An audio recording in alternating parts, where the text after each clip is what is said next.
Hey everyone, welcome back to our channel How to Tutorials. In today's quick video, I'll show you how to convert USDC to USDT on Binance. Step by step, super easy, even if you are a beginner. So let's jump right in. First, open your Binance application and make sure you're logged into your Binance account using your app or browser.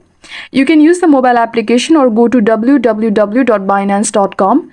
Now let's use the simplest method, Binance Convert. Tap on the Binance icon at the top left corner of your screen and select Convert. In the Convert screen, choose your currencies. Tap on From section.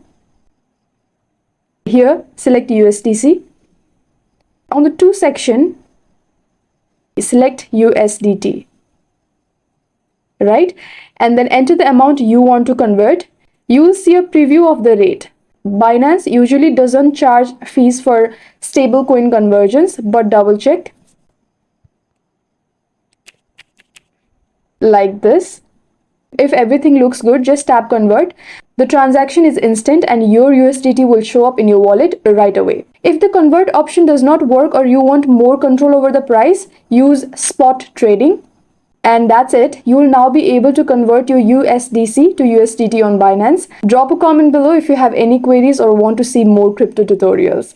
Like this video, subscribe to the channel, and I'll see you in the next one. Happy trading.